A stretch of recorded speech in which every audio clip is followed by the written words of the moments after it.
Call the meeting to order. All 6 councilmen and the mayor are present. We have a new council, city commissioner this evening. David, welcome aboard. Thank you, sir. David Van Hooser, Dr. David Van. Glad you're here. Tonight, the invocation will be given by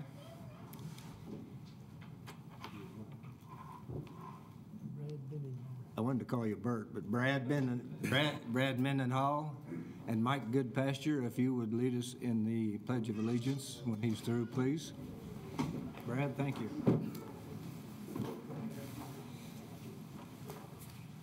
Let us pray. Heavenly Father, we pause here for just these few moments before this meeting just to recognize you and your lordship here over our great city of Enid, Oklahoma. And Lord, you said in your scriptures to pray for our leaders.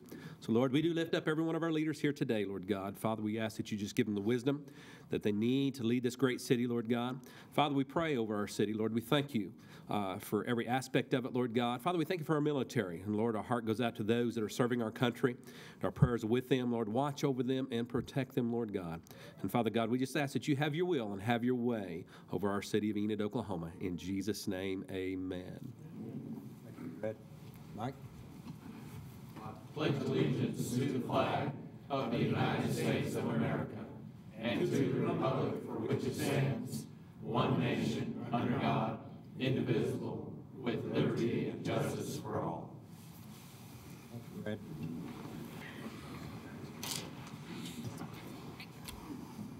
Item 4, consider approval of the minutes of the regular session of February the 21st, 2013. Make a motion for approval. Second. Motion by Drew, second by Ron. Mr. Mayor, I have a point of clarification on the minutes from last week, if I may. Sure. Under the discussion concerning the master development agreement, I had the opportunity to watch the meeting again on Pegasus. There was several commissioners raised the issue, and the question came up about the ownership of the of the parking garage property as well as the retail space. Andrea had expressed the position that we could pull that item from the agreement and leave it open for discussion amongst the commissioners. It was not clear to me at the time the vote was made whether that is a resolved issue now. The minutes would indicate that the decision has been made and it's no more up for discussion. I just would appreciate clarification on that. And I believe I made the motion on that, and the motion that I made was that the parking garage was not a part of that agreement. So it is still open, in my understanding of the motion that I made, is still open for negotiation. Thank you. That was my impression from what I saw on Pegasus. So I think the minutes might not reflect that correctly. Do we need to correct the minutes? I would make that motion to coincide with what Commissioner Peterson said. We had...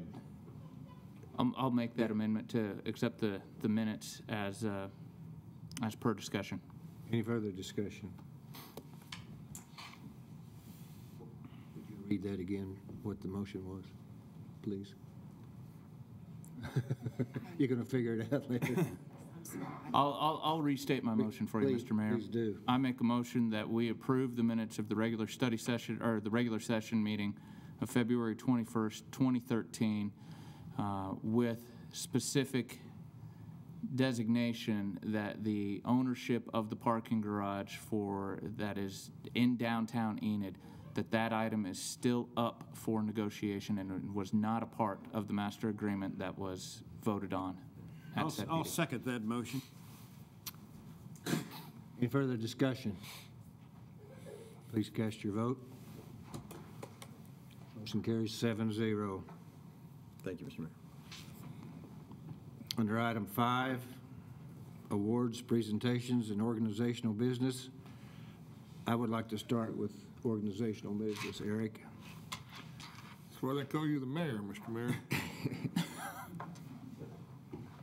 I would like to thank the City of Enid staff, and I'll miss somebody, but the water department, the fire department, and the police department for what they did during the week of February the 25th.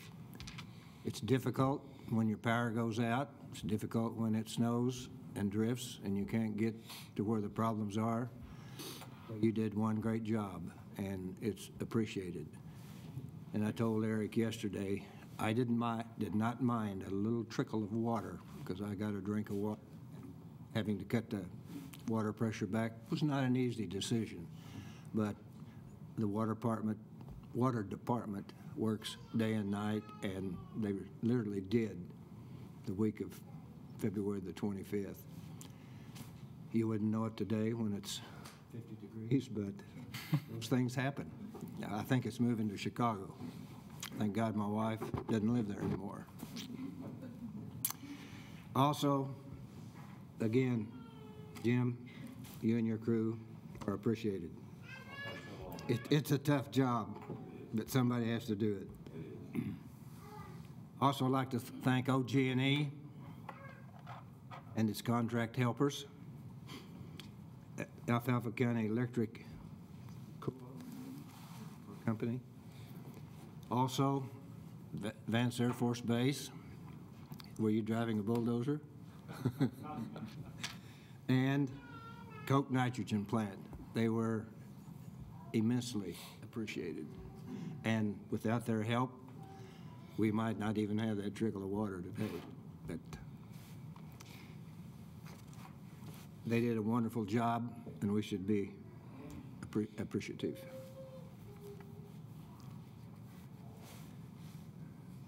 Eric Benson, again, and I know I overlooked some people, but everybody has to pitch in when you have a problem like that. I'm through. Pat? Want to give away a pet? Oh, I better read the details. Item 5.1, present the pet available for adoption at the city animal shelter. Bring that monster out here. And I'm going to ask Brian to do the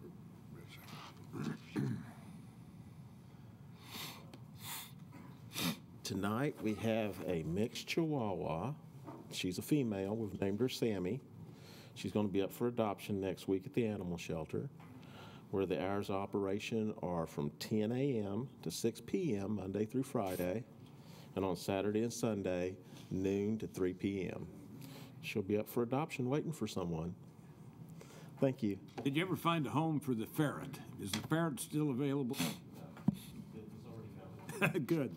I was kind of worried about that ferret. Hey, we can find another one. Mr. Mayor, I'm proud to ask Brian O'Rourke to step up here and make a presentation. It's of tremendous significance to our community and his department.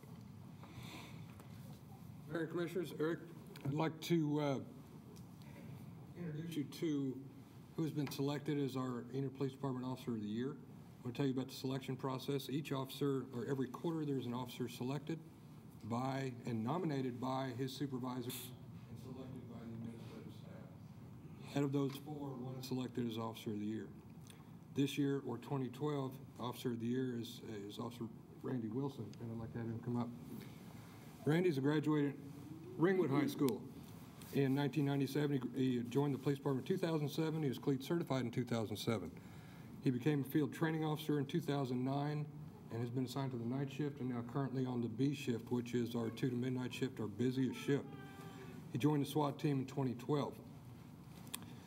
He is nominated by his supervisor and accepted as the Officer of the Year by the administrative staff for his dedication to service.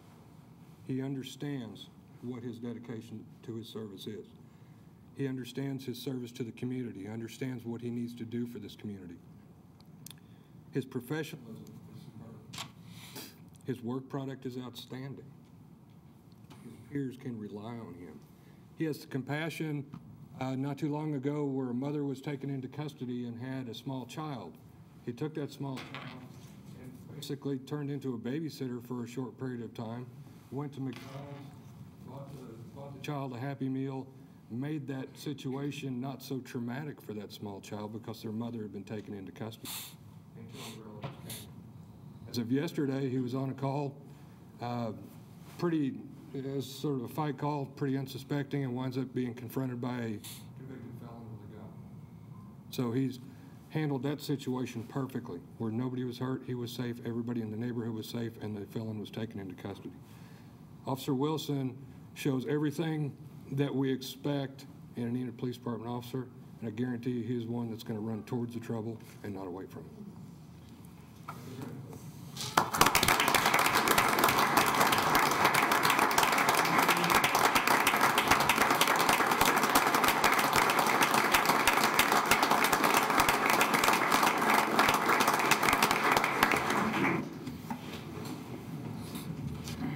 Thank you, everybody. I appreciate it.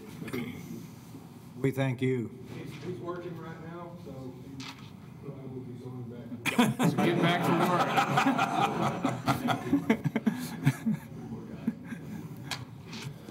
Mr. Mayor, I have a number of proclamations. First of all, I think we have the Desk and Derrick Club here. If you, ladies and gentlemen, step forward. You can bring your whole crew with you if you want. All righty. Well, this proclamation reads, whereas the Association of Desk and Derrick Clubs is a nonprofit organization retaining approximately 60 clubs in the United States and Canada, whose motto is greater knowledge, greater service. The purpose is to promote the educational, professional development of individuals, both men and women, employed in the petroleum, energy, and allied industries. The purpose of the club is accomplished by monthly program meetings with educational speakers, seminars, and field trips. Now, therefore, I, Bill Shuey, Mayor of the City of Enid, Oklahoma, do hereby proclaim March 5th, 2013 as Desk and Derrick Awareness Month.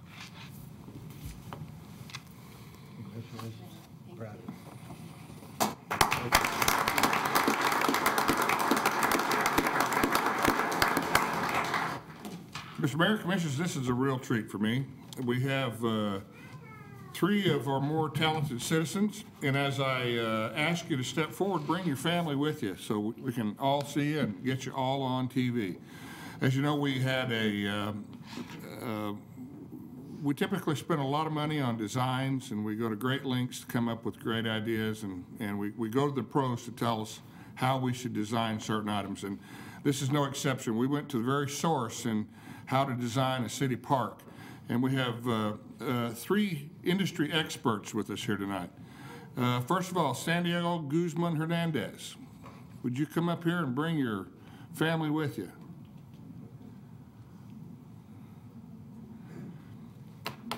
Be it known to all that on this 5th day of March 2013, Santiago Guzman Hernandez of Adams Elementary School is recognized for his creative and thoughtful park design and is hereby presented the Bronze Award by Mayor Bill Shuey.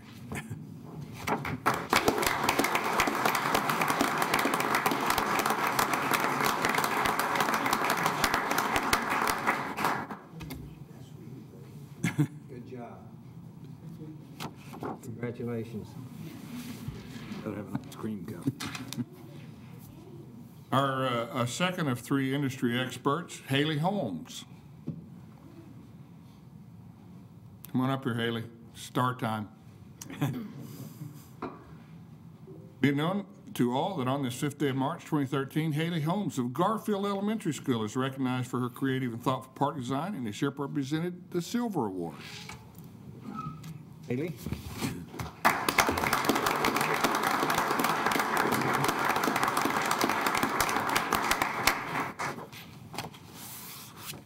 The winner by competitive design and state statute.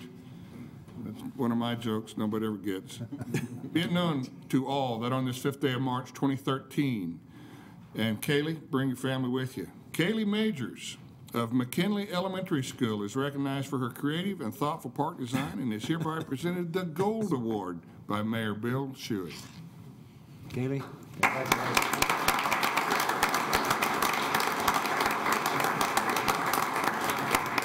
I was pleased to see you brought your staff with you, too, bud. Maybe your bodyguard. It's all the proclamations we have, Mr. Mayor. To the 3 winners, congratulations. Moving to 5.2, we will have a presentation by Mike Cooper, Advanced Development Authority Consultant. Mike?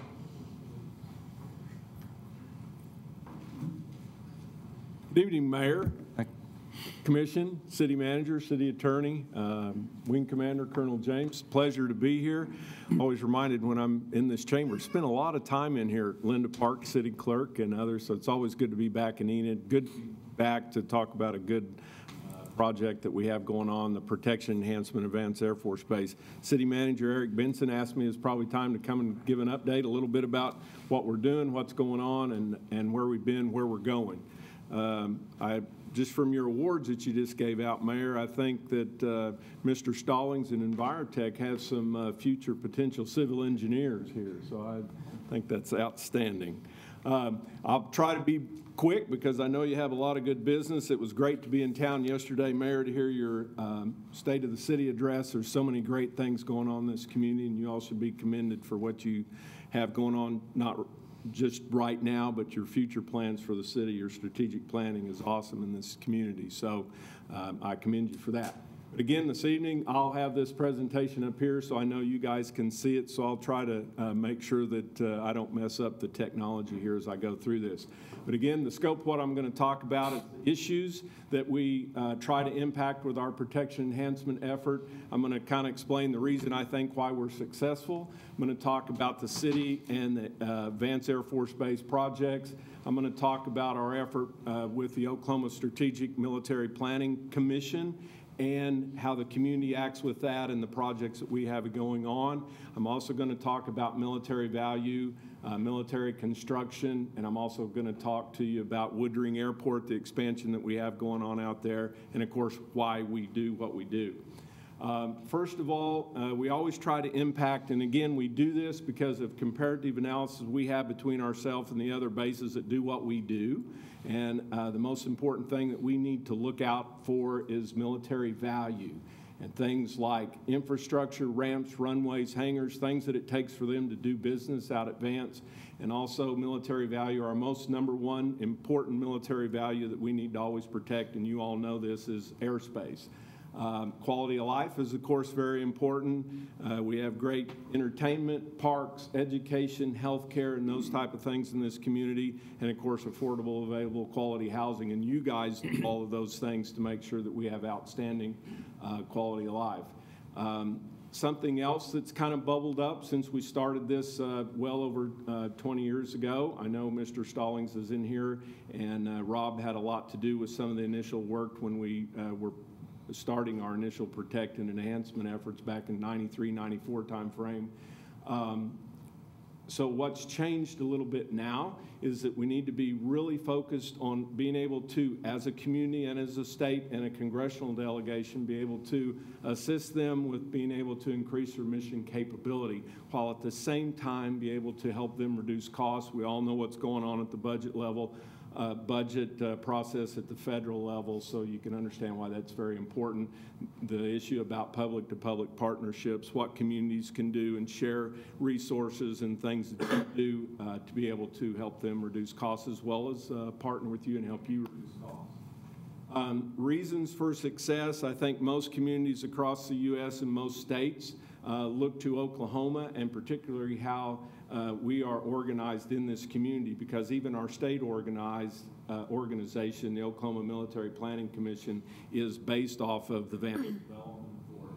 So I would say that we're successful because there's great linkage between local, state, and our federal congressional delegation on all of the items that we try to do to assist with improving and enhancing Vance Air Force Base.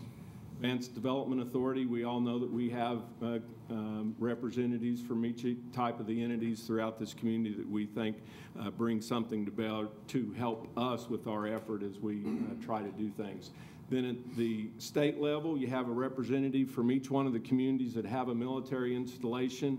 I chair that commission. It's the governor in the state of Oklahoma's commission. It's their organization to also assist us with our protection enhancement effort, and they know that it's so important because they just recently had an economic impact study done. The Department of Commerce Secretary had this done, and it's about $10 billion annual economic impact to the state of Oklahoma, the defense is.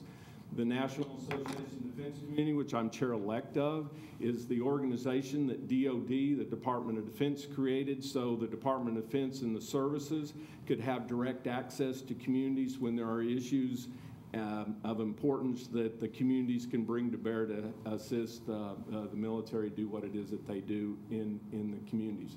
I show this slide up here because we do annually, the Oklahoma Strategic Military Planning Commission is given about anywhere from $1 million to $1.5 million to partner with the local communities to do special projects that do just what we said, which increase their mission capability, help them reduce costs, but also allows them to do the mission that they do out there very well. So you look through there, just back since 2003, down at the bottom, I think that's about here, there's been $2.4 million that have been married up with dollars from this community to do various types of projects.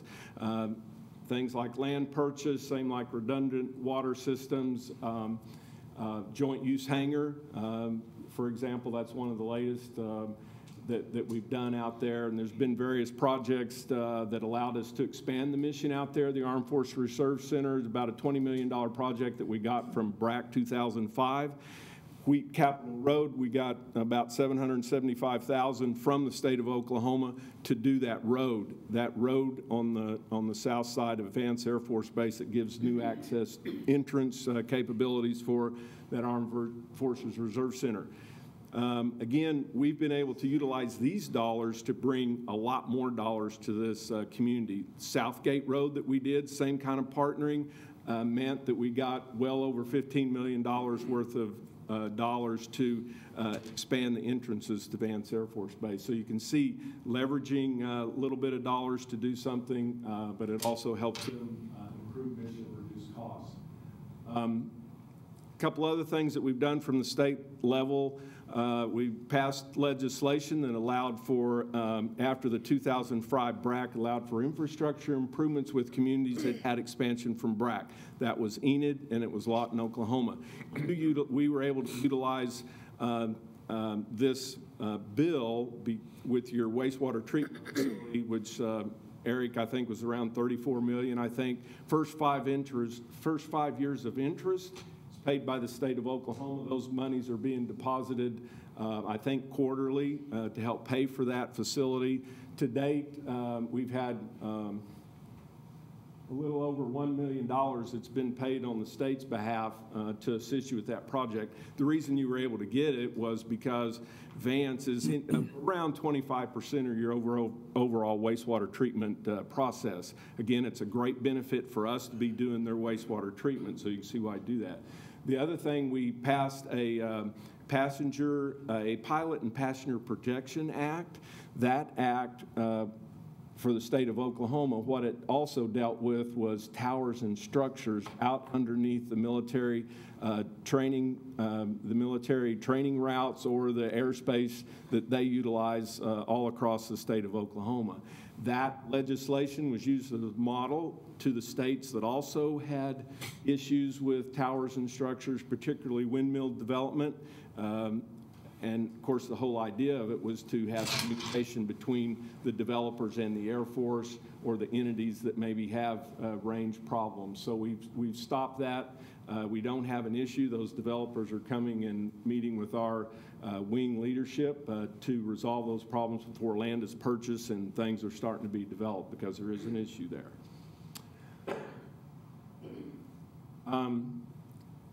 Again, to this point, we've had about $2.4 million that we've received. You can see the different things that we've been able to do with the joint use hangar out at Vance, and I'm going to talk about the runway in a moment. But the joint use hangar, while the total cost was around $571,000, you see there, the total cost that the state of Oklahoma gave to that project was, a little over $333,000. So it was a great project. It was, if we save one aircraft due to hail or something like that, we've more than paid for that. But also it's a benefit for you, the city, because it gives your airport manager a lot of opportunities to do things with aircraft.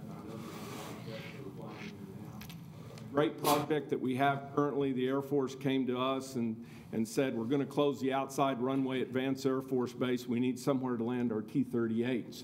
We couldn't currently land the T-38s over here because I believe our airport at the moment is 5,800, 6,000 feet. To expand it out to a little over 8,000 feet gives the Air Force the capability to land their T-38s over there. Well, it's also important, that's a good infrastructure improvement for the city of Enid too, because the opportunities that it opens up. But what we did with this project, when the wing informed us that this is an opportunity, we took it then to the folks in the Pentagon, the Secretary of Installations, and said, hey, you know, we've been asked to do this. What does this mean? Does it help you? Well, this is a project that not only helps them with their mission, something to do with T-38s while they're replacing the outside runway, which, by the way, you know, in today's numbers, probably around $28 million. So for them to commit to a project that large in these times is very important. Of course, Vance is a flying mission, so they need runways. But so that would be a great project for us. But it also frees up what they do to the west in the training range, T-38s. It's really like having a runway, a fourth runway at Vance Air Force Base, because we all know it's only about 4 or 5 miles to the east there. So not only does it help them increase mission capability, but it helps them reduce costs. This is a great project for us to have in these times, working with the military to help them do what it is that they do.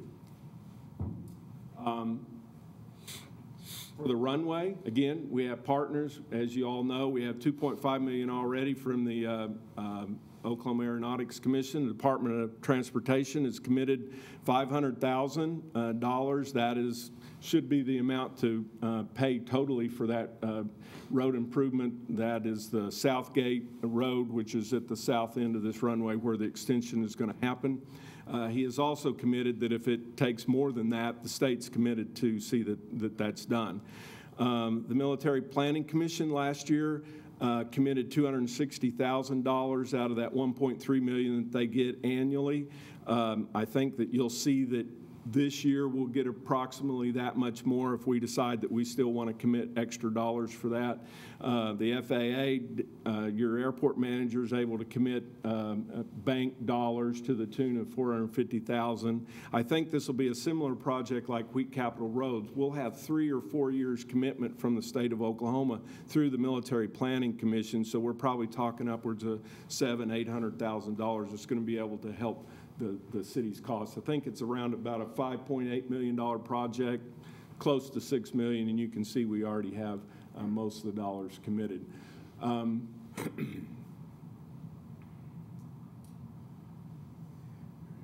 This is kind of the timeline of that project. As things are progressing, we think that if we can start this project in June of this year, we can have it completed by the end of the year, leave most of 2014 for the runway expansion, concrete, and those type of things. So to be completed by 2015, because that's really when the Air Force would really like to shut down their outside runway and start tearing that up. But again, I know Eric, he understands flying, and there's several other people in here that do, that not only will it help them do their T-38 mission while they're working on the outside runway, there's a lot of cross-country things and a lot of other type of things that I think you'll see that could be utilized once we get this done. So it's a great improvement for us. We've even had some discussion. I know right now they send their T-38s away to have them painted either to Columbus, I believe, and Randolph. Well, if you have some development out there for people that we already have someone out there, I think, that does aircraft, aerospace type work, that if we could develop that, then they could possibly do that work here as well. Again, the reason that we've had all this help from the state of Oklahoma, everybody is on board, understands clearly that the Air Force leadership and the Defense Department leadership know that this is important. So it's Governor Fallon's #1 project to assist with, and of course, since Secretary Ridley works for the governor, it's his #1 project as well. As I said earlier, when we look at military values, only so many things that we can impact. Airspace protection is our #1 goal. But if we look back from the previous base closure rounds, starting back in 93, 95 timeframe, when we really started paying a lot of attention to it, we understood that we found out real quickly that our infrastructure wasn't where it needed to be, and I'm talking ramps, runways, hangars, and the like. And if you look at this, again, we kind of noticed some of the things that done: fuel cell, engineering complex, Enid Road, transportation complex, E1 hangar, physical fitness center, all kinds of ramp expansion, taxiway improvements, all kinds of items that have been done. And currently, $10.7 million control tower is currently at about 9 stories, I think, Colonel James, with the cap is on there. And I know Colonel James committed to be, he's going to be the wing commander that gets that tower complete.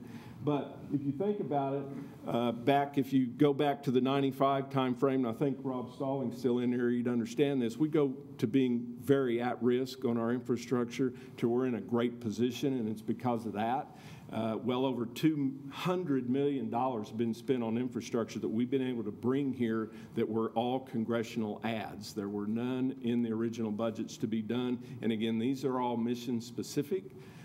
So we've done a really good job of that, and we'll continue to do that. And in fact, I think back about a year and a half ago or so, as construction has really ramped up out there, there was more construction going on at Vance Air Force Base than there was when they originally built the base. So you can see that there's a lot of activity. I wanted you to see this picture because if you wonder sometimes, and it's hard for all of us to get out to the base, and you wonder, well, have we really made an improvement?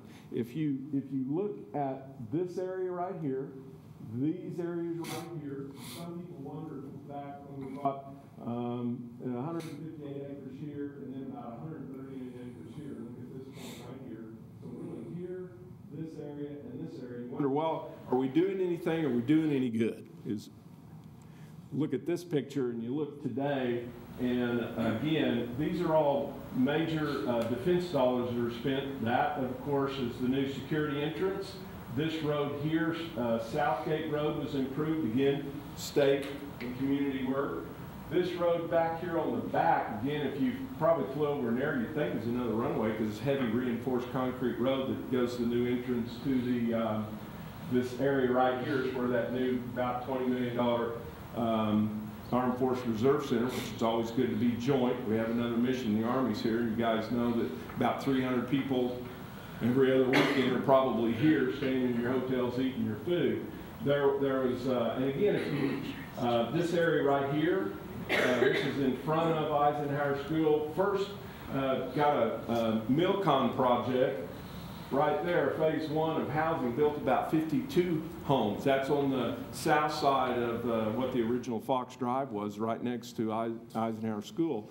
Well, then the next area was we worked to, when we got privatized housing, again, this is the 158 acres, this is the 130 acres. And again, if you go back to 95, you say, well, why did we do that?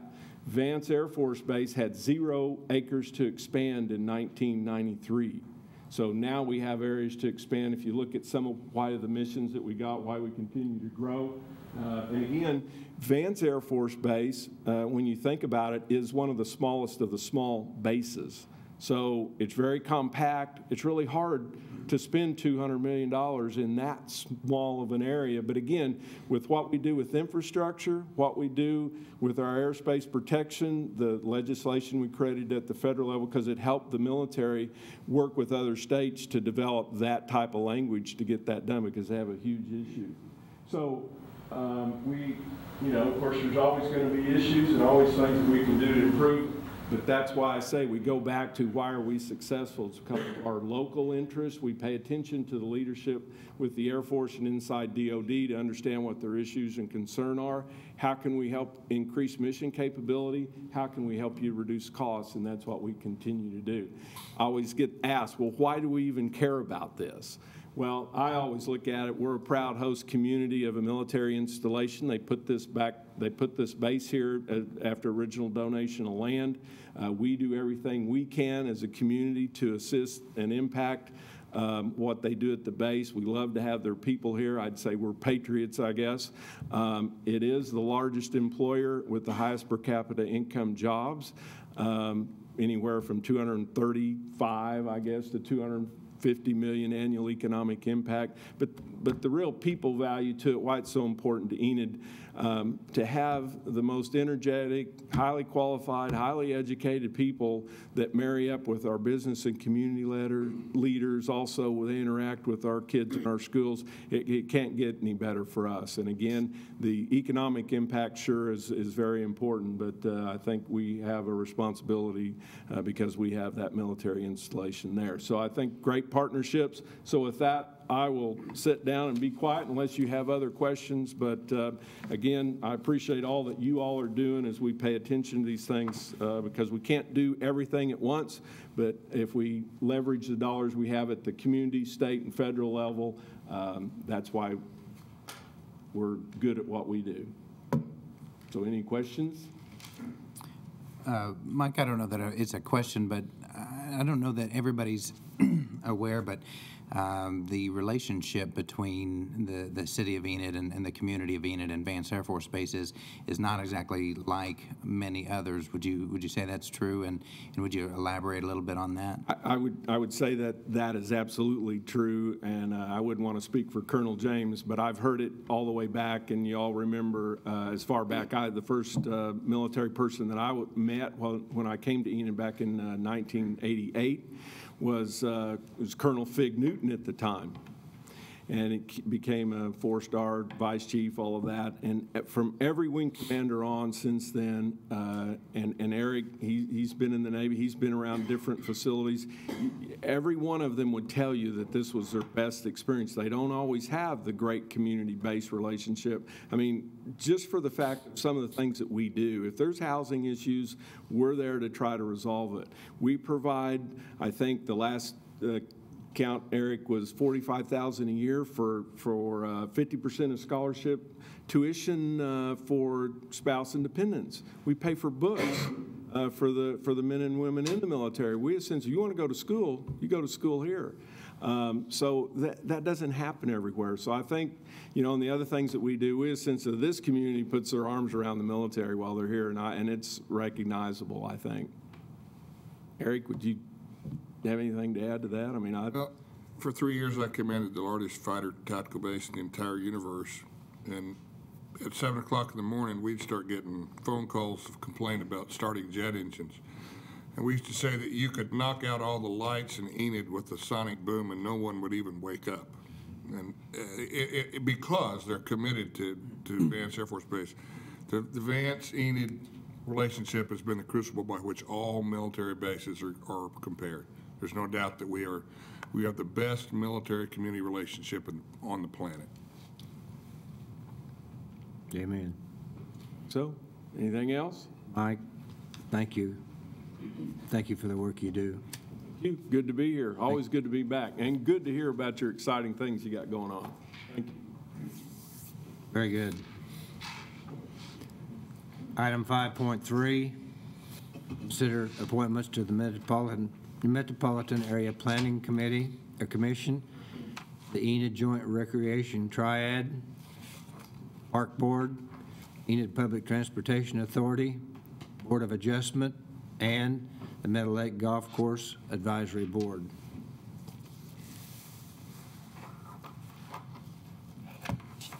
Joan? Thank you, Mayor and Commissioners. The city clerk has advertised for vacancies for these following boards and commissions. We'll start first with the Metropolitan Area Planning Commission. For this board, there are 2 vacancies to be filled by the resident of the city of Enid for a period of 3 years, or more immediately preceding their appointment. Mr. John Cromwell and Dr. David Van Hooser are incumbents to this commission. Mr. Cromwell does not wish to be reconsidered for reappointment, and Dr. Van Hooser was elected to Ward 6 as one of our commissioners and is no longer eligible to serve on this commission. The applications and ballots you will have on your iPads and should have a quote for that. I'm going to read the list of candidates, and if you're here in the audience and would like to stand up and speak to or tell us anything that you would like the commission to consider as you're appointed, for your appointment, I would encourage you to do so. We have Christopher Arnold, Cody Bill Haney, Bruce Ingram, Nancy Moore, William Gungle, Jeff Helm, T. Jeffrey Luke, and Lynn Smith. If you are in the audience and would like to come forward and just say a few words.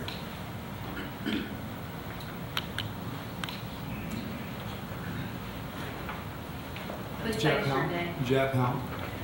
I'd like to thank you for giving me a chance to speak to my desire to be on the Metropolitan Area Planning Commission.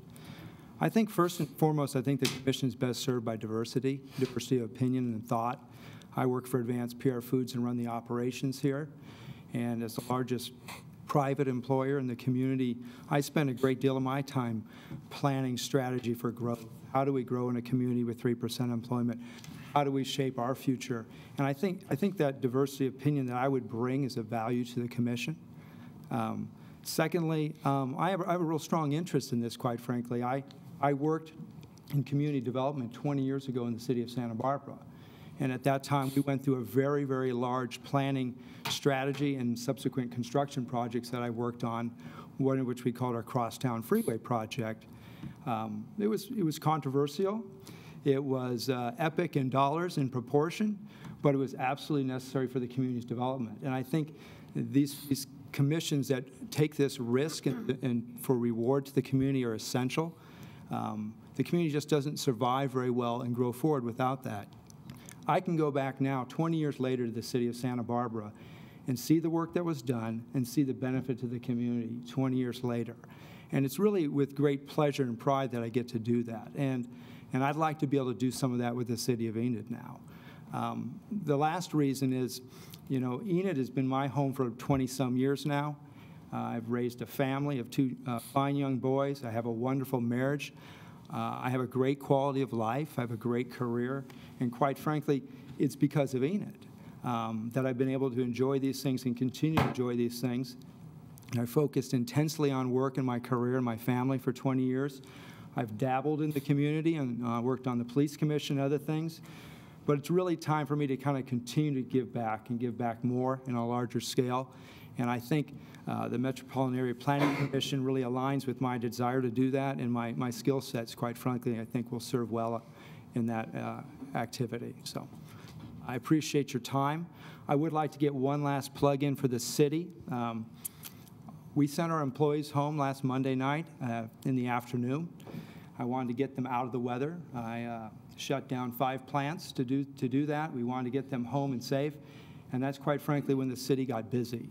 So as we were getting into our environments, they were out figuring out how to work with the power company to get the power back to us. They were then helping us try to get water back to us. And the city has always been just a tremendous partner for our company over these years. And they tolerated my phone calls. Thank you, Eric. As we tried to figure out when we could get going again, as we had employees kind of on standby and large operations and large dollars at stake. And they kept us informed. And they did everything to work with us in that capacity. It's nothing that they haven't done and always will do. And I would like to, again, thank the city and all the services that did that and in that kind of time of crisis for the community and a time of great stress for our operations. They did a tremendous job for us. So thank you, Eric. Pleasure, Jeff. Thank you. Are there any other candidates who would like to say a few words? City Commissioners, Mr. Mayor, Mr. City Manager, I'm Will Gungle. Thank you for the opportunity to allow me to get more involved with the city's operation this evening. I'm up for several positions this evening. Just for expedience sake, I'll just speak to all of them right now, if that's copacetic with everybody. I know a lot of you, some of you I don't know so well, but I'm a born and bred Enid guy. And I love this town, and I want it to succeed. And I'm up for the EPTA, the MAPC, as well as the Board of Adjustment. And, you know, like I said, I want the commissioners to know that I'm on board for the mission of the city. And wherever it is that you think my talents would be best served, that's where I want to be. You know, I prefer to be on the MAPC or the Board of Adjustment. But with that being said, I'm down for wherever it is that you guys think I need to be. I've enjoyed my time on the Park Board, and it's been an interesting time, to say the least, for that particular board. And I'd be happy to get more involved, and I'll serve wherever it is that you guys see fit. Thank you.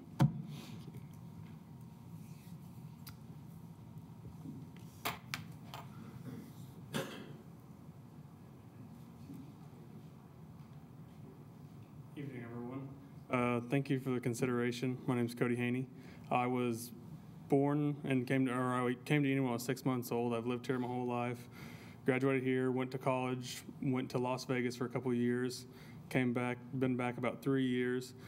After coming back, really see Enid kind of changing, and I like the direction it's going. I'd just like to help in any way I can, do whatever I can. I currently work out of the base as a project programmer. Any projects, any new facilities, I help with that. Kind of just look at what we would need to do, what the future needs are, and just kind of help forecast what we could do to help meet the mission needs of the base. So I think that would be helpful with this committee. And that's all I have. Thank you.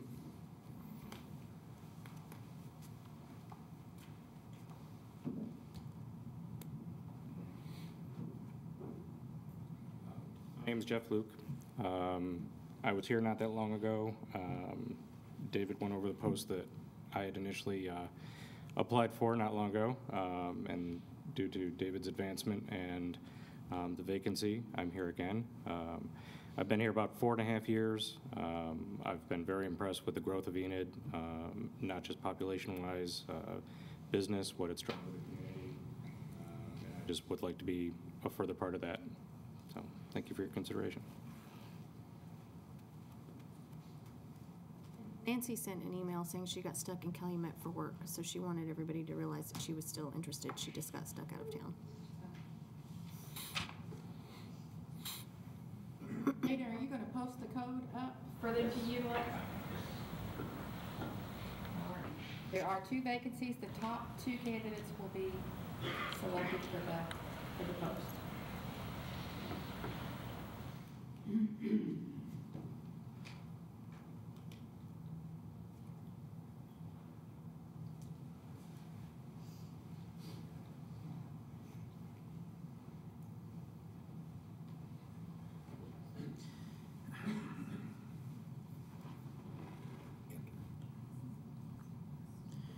I've got to do a survey. Don't let me out of this.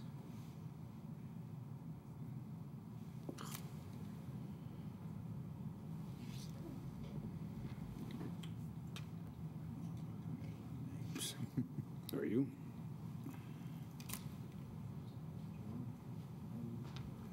You're in the survey also.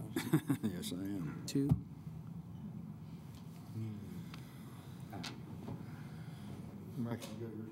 Finally, yes. Let me put in 1. Well, it's wanting him to do a survey. It's only letting us pick 1. And that's, it'll be the top 2 vote count. Oh, the top. Okay, so we each just pick 1, and then it picks the top 2. That's what it's going to do. Vote twice.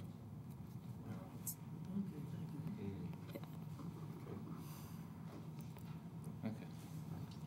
I took my 1 vote. You say we submit twice? Well, it worked a lot better when we just used paper ballots. I think this ought to be. Yeah, it hasn't made us this way before. And it's only letting us vote. Dana? Yeah. Don't hide behind that screen back there. Come out and face the truth, technology man. You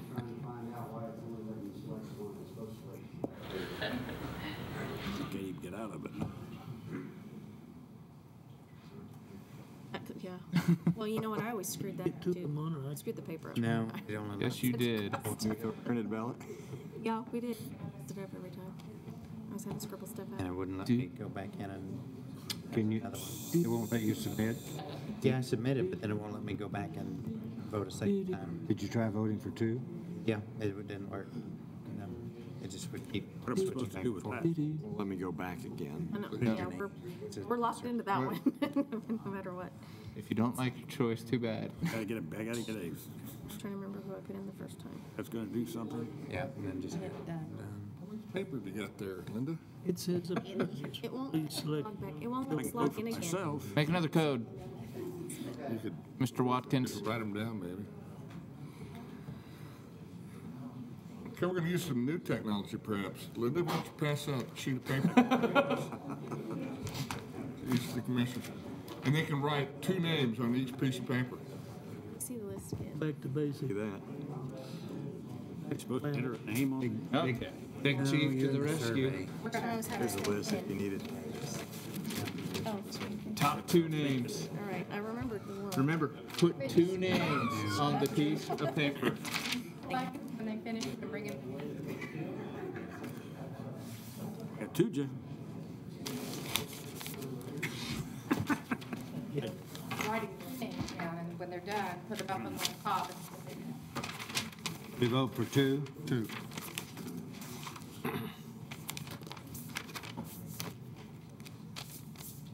Technology rocks. We are.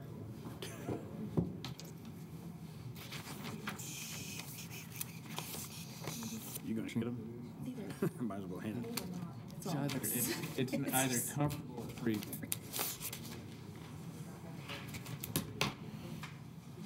And it's like all of a sudden freezing. It's like not comfortable. Is that right under it? That's right. I just handed it over. I cut it short. Just now noticed that it has, there's one office that has 2 vents looking at it, and it has all this newspaper, trash and stuff. I'm like, come on. Somebody trying to shut it off. That's how they shut it off. Wow. I was like, Commissioners, while we tally that one, we could go ahead with the Enid Joint Recreation Triad, okay. We're going to move to what? EJRT. JRT. There are 2 vacancies to be filled by any interested citizen of the city of Enid. Ms. Misty Mosley Helber and Mr. Richard Saban are incumbents to this board and do not wish to be reconsidered for appointment. Applications have been received from Ms. Nancy Moore and Ms. Lynn Snow and are attached for your consideration. There's 2 vacancies, there's 2 applicants, So they so automatically. there's really no need for a vote. There's just, you would need to approve their appointment. Make a motion that we approve their appointment. Second. Motion by Drew and second by Tammy. Please cast your vote. Motion carries 7-0. We have a clear front runner on MAPC, but there's a tie for the second. So we get to vote again. You have to tell us or we will do it again. The clear front runner is Jeff Helm. And do you want, is it the pleasure to just vote between the 2 tie, or do you want to just re-vote again? I think it's Between the better 2 vote ties. between 2 the ties. 2 ties, because we might screw it. Okay, your 2 tie is Will Gungle and Cody Haney. So I need a vote between those 2. We're doing the paper again, or we're doing, Need to do paper again. Why don't you just hand that paper back? Is that possible?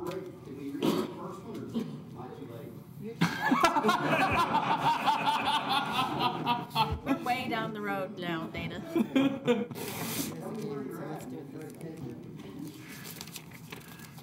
These are official ballots here. Careful. They are official ballots, I should have told you. I'll take it.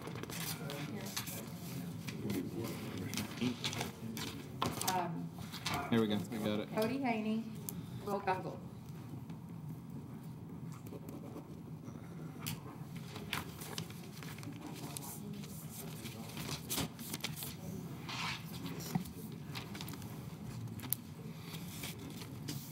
Whitney, you're doing an amazing job. Good job, Vanna. I just wanted to play a role in that. pass it down. And you are doing a fantastic job. Colored man. Maybe you could use your electronic calculator back there to tally the votes. Dana.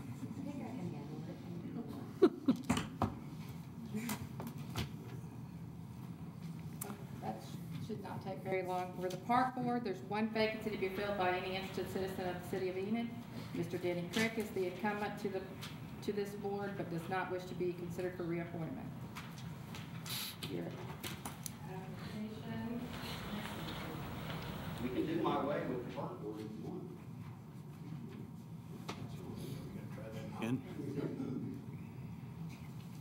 Who falls out of 3 with a 15-minute time limit, Dana? I'm going to try the park ballot, Mr. Mayor. Second person for MAPC will be Cody Haney. Okay, how do I get to the park board? Park board, the applicants are Molly Helm, Nancy Moore, You have to go back. Mark Kiefer, and Donna Deep. If you would like to come forward and say a few words, just say your name and. Hi, I'm Molly Helm, Mayor, City Commissioners. Thank you so much for giving me this opportunity, and I'm interested in serving on the Park Board. I work for Weimer Brownlee as a marketing director, and I have a 15-year career in marketing and PR, and I think my communication skills could be very helpful to the Park Board. Also, one of my previous positions was as the director of one of the best-attended parks in the community, Leonardo's. And so I do have a little experience with parks and with children, and I certainly understand the impact that a fabulous park can have on a community, and that it can be a draw, and how important it is for the quality of life. I'm also a mother, and my children grew up playing in parks, not just in Enid, but in other places, and I can tell you that people do look at parks when they look at where they're going to live and where they want to raise their children. I also have a wonderful marriage. I wanted to let you all know that, since my husband also reported that, so that I do not get in trouble with my husband. Both of our children are graduating from high school this year, and so we are getting ready to be empty nesters, and I too would like to find ways to be more involved in the community. I currently serve on the school board, and I'm involved in other things, and I want to congratulate you all on the fact that you have a large number of people wanting to participate in your boards and commissions and triads. And so I think that speaks very well for our community. And quite frankly, I'd like to be involved in the momentum that is going on with all the good things in Enid. I'm also a voter, and I've been a part of this community for a long time. I've been involved. I graduated from Enid High School, although I didn't grow up here my entire life. And I have the perspective of somebody who is a voter and who's been involved in different things. And I would like to be an ambassador for the city in a very specific way for this park board. So thank you for your consideration. My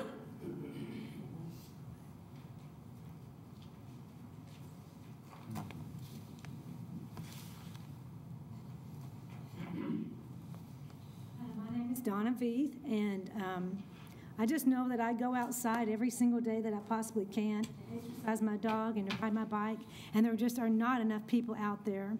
I really believe improving the parks will help that situation. Also, I work part-time now, so I'd have the time to come to the meetings and to put in the time that's needed for this board. And I want you guys to know I love to volunteer, I love helping people, and I'm a hard worker, and I'll do the best job that I can. Thank you.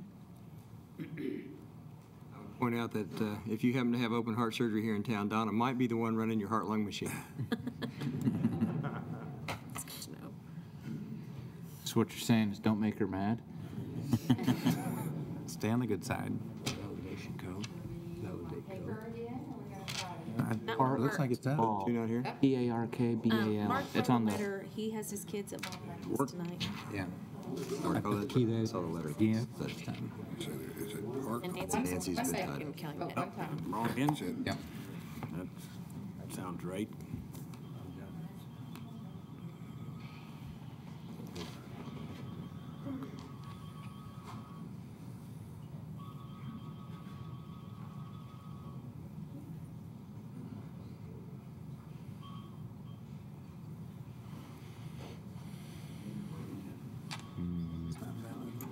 Bruce, you ought to just answer it. Bruce, there's a sign on the door, Bruce. On the wall even. Yeah. And maybe they need the last name, I suppose.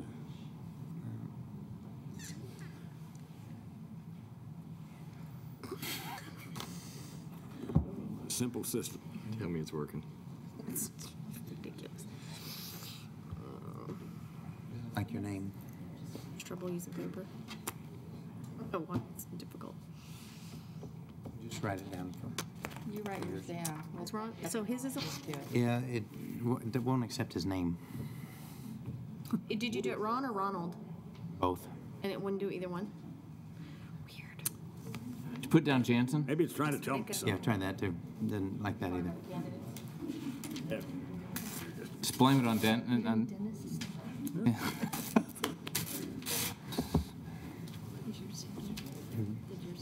Get it?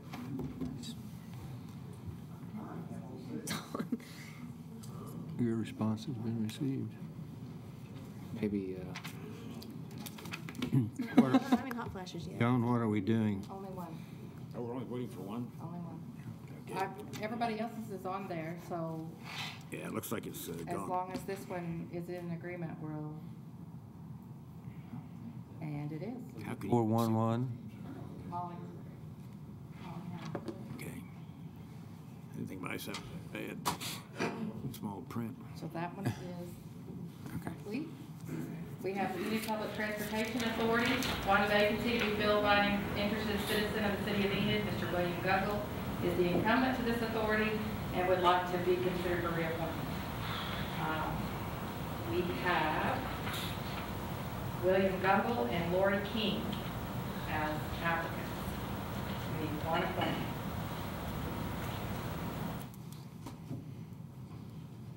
If we select Mr. Gungle, does that leave him off the Board of Adjustment potential? It does not. You can select him for all three he's applied for.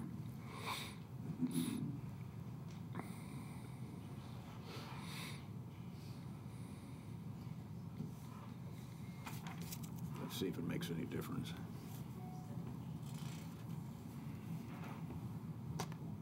is there anybody here to speak on that besides Mr. Gungle? Is Ms. King here?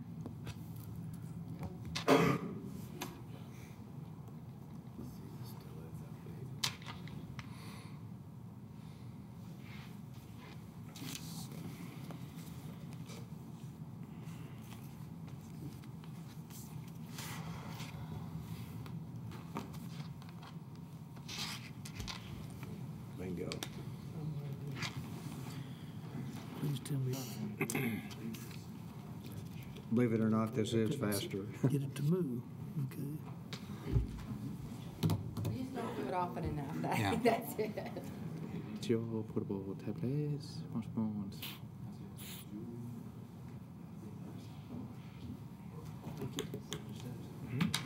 Do they all work? Ron's is not working, so. Probably enough. Say 70, is it? I think we're only at item 5.3. Dana, you can show it. I know. That puts Will Gungle in that position. Board of Adjustment, one vacancy to be filled by an interested citizen of Enid. Mr. Chad Davis is the incumbent to this board and would like to be considered for reappointment. Applications,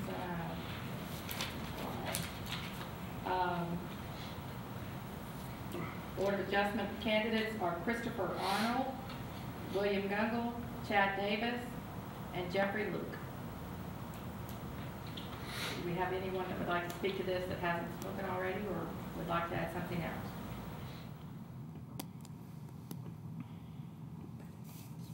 This is just one vacancy. One vacancy.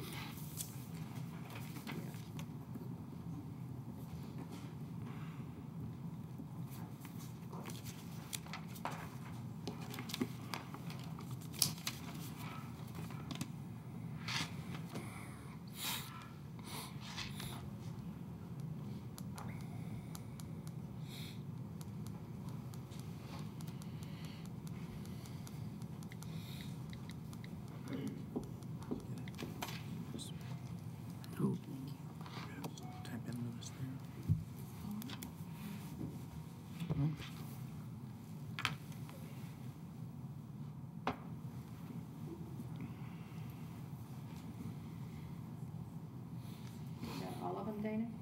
Not yet. Act one. Yep. I think he's.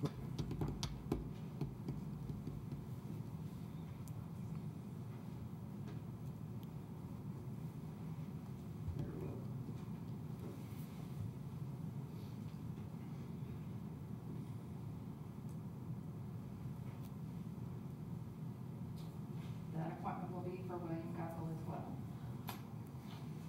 The final one, Meadow Lake Golf Course Advisory Board, one vacancy to be filled by a Meadow Lake golfer who has demonstrated playing at least 30 rounds of golf per year to fill an unexpired term on March 1st, 2015. This vacancy is due to a resignation of Mr. Rocky McFarland from the board. The applicants are Bob Adamson Jr. and Michael Oakes.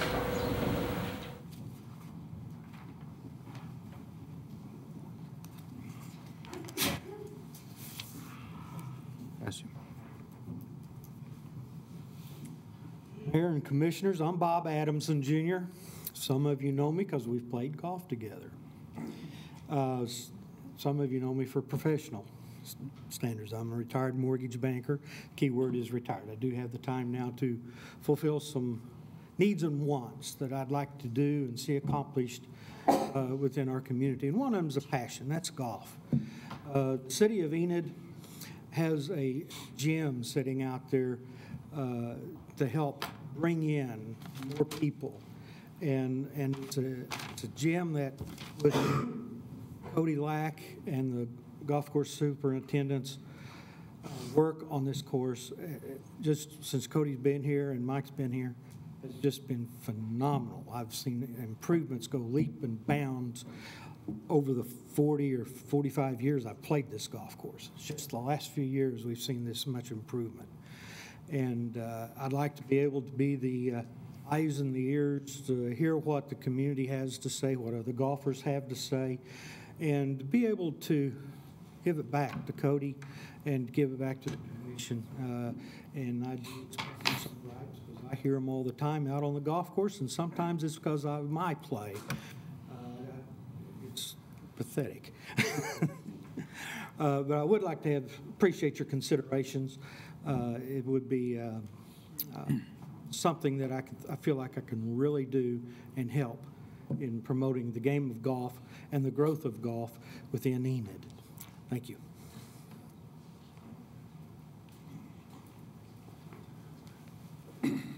Hi, I'm Michael Oakes. I'm a lifelong member of the United States Air Force team, currently a member of the Advanced Development Authority Board. Many of you already know me. And a longtime member of Meadow Lake Golf Course. I have an extensive background in operational management. I bring a unique skill set that I can use to help further the operations and the success of Meadow Lake. I know Bob. Bob, I'm sure, will be a wonderful asset as well. I appreciate your time, and your decision is welcome.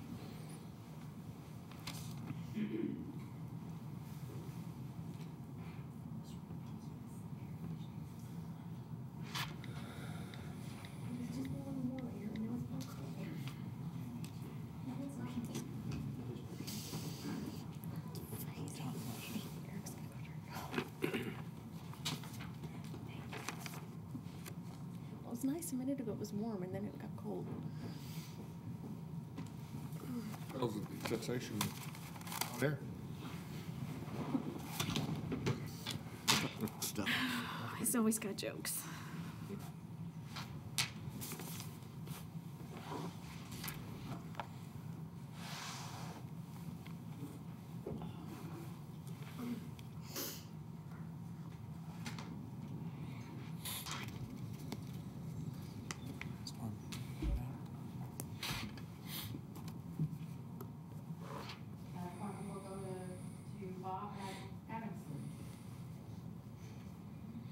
That completes our boards and commissions for tonight. Thank you. Congratulations to the winners.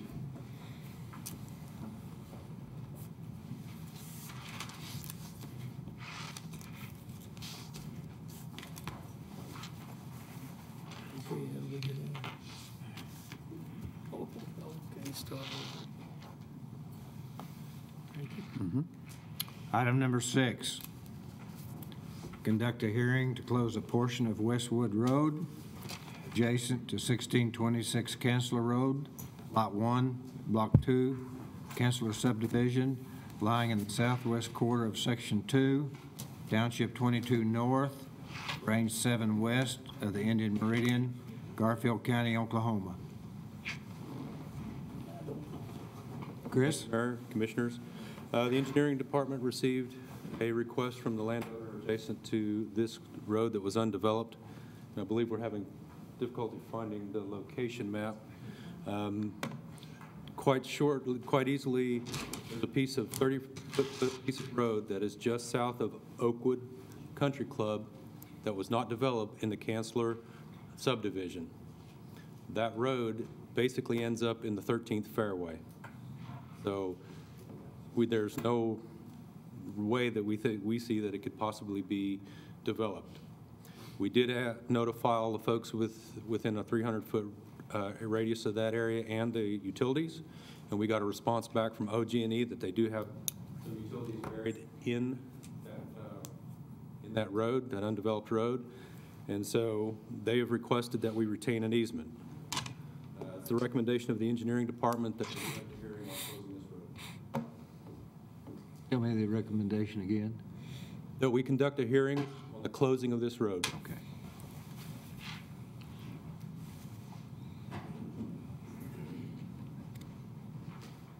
Any comments? Anybody sign up? Anybody sign up? Chris, have you guys had anybody comment about this? Any discussion? The only comments that we got back from OG&E, and that was that they requested that we retain an easement. And that was the only discussions we've had from anybody. So is there a problem from Oakwood Country Club to give them that easement? We have not heard back from Oakwood Country Club. I don't see that as an issue since that line runs north and south and it's already there. Exactly. So The issue is whether or not we could, at some time in the future, open that street, and we'd have to acquire land across the middle of the golf course in order to do that. Across the golf course. So I guess I'm confused. There's virtually no way that street is ever going to be opened. So when we vote, if it's approved, then There's a companion item with this one, and that is to vote to pass an ordinance to close this. It's 8.1, and we'll get to it. We're just conducting a hearing. Yep. I'm sorry, you're right. Wants it or doesn't want it. This is the Plan Commission, I don't remember. Item 7, community development. There are none. Item 8, administration.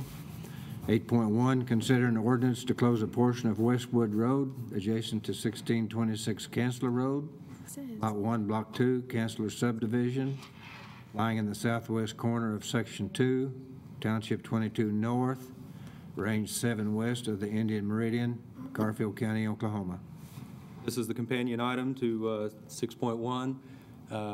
The ordinance does contain retaining the utility easement. So By closing this road, who does the land belong to? If the landowner goes to district court to have it vacated, he will assume responsibility and ownership for it. At this time, he is currently maintaining it. But he is not requesting ownership of it. If he takes it to, not through this. Not through this. He will have to take it to district court to get it vacated.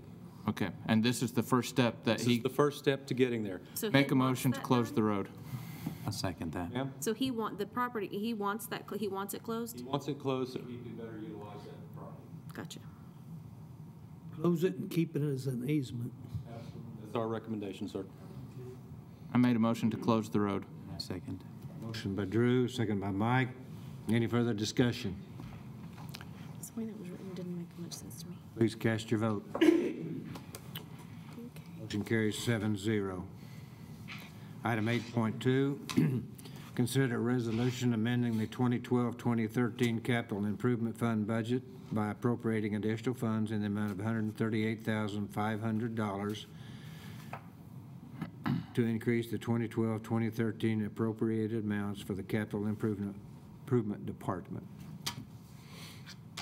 This item will amend the budget by increasing it for the 2 companion items to follow, the amendment number 2 for Carter and change order number 6 with McNatt. Would allow you to have funding to approve those items if you so wish. I'll make a motion to approve the resolution. I'll second that. Motion by Mike, second by Drew. I have one question, Mayor. How is there a time attached to this that this covers these additional funds? They're for the items specified in the next 2 items coming up, so the dollars go with. Okay, so I can ask about the time then. Yeah, this just simply appropriates the money for the decision that you make now. Okay. Any further discussion? Did we have a motion and a second? Yes, we did.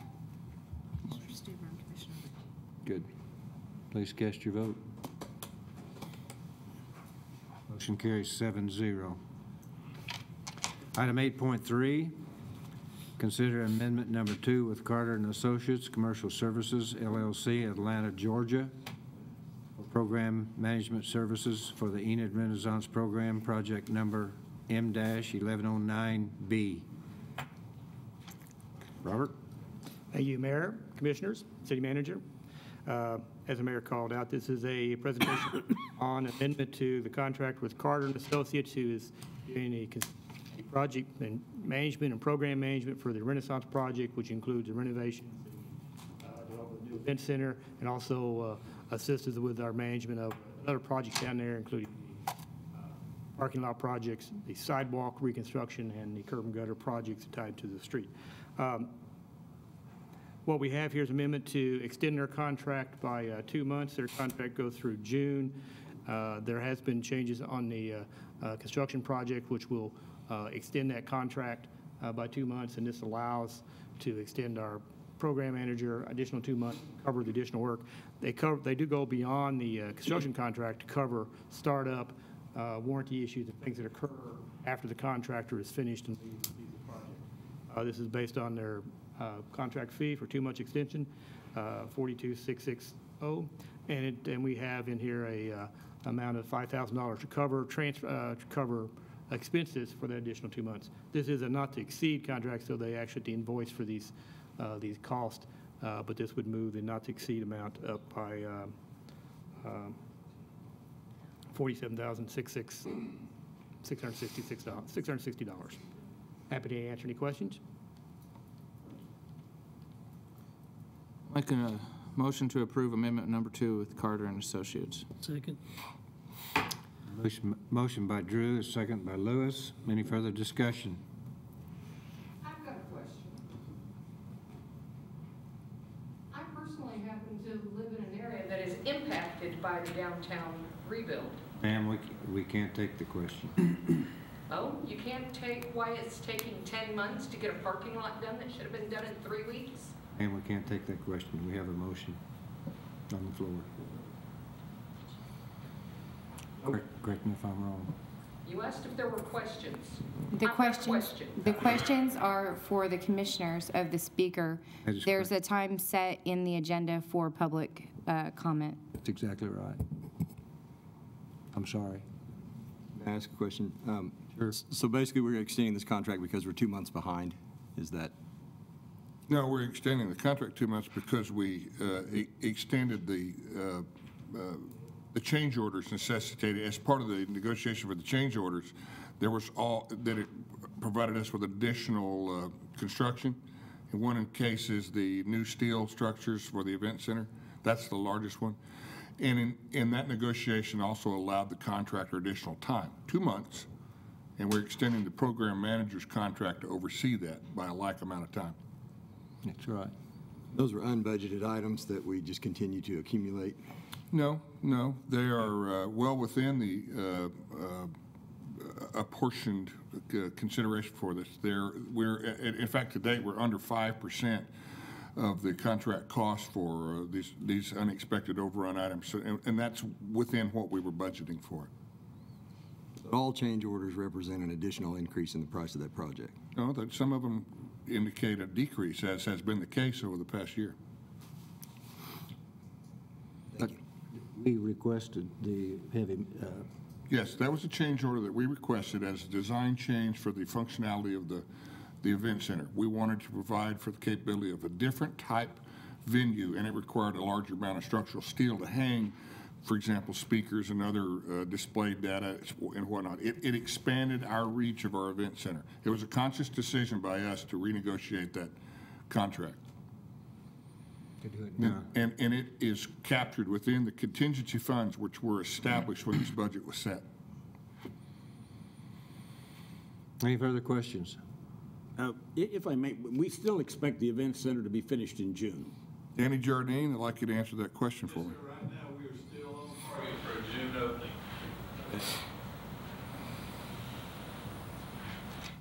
Good questions. Any further questions? Please cast your vote. Motion carries 7-0. Thank you. Thank you, Robert. We had item 8.4, Linda. Item 8.4, consider approving change order number 6 with W.L. McNatt and Company, Oklahoma City, Oklahoma, for the Convention Hall renovation project number M-1109F.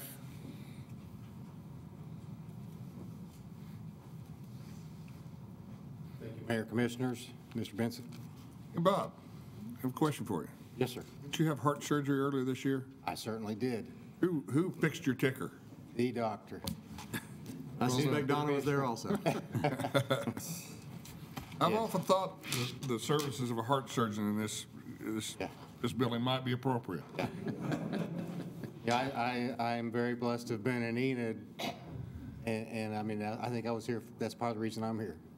Good story. Work on this great project, so thank you and thank you. The change order we're looking at tonight is for 15 items on the Convention Hall project. They're all listed here, spelled out. I won't necessarily go into any detail on each one unless you have questions on any of those. The better part of these are items that have been completed or are in the nearing stage of completion. Of course, as you know, the project's been substantially complete for some time. We're in the final stages of the punch list, getting everything corrected. We're nearing in on the completion of that. So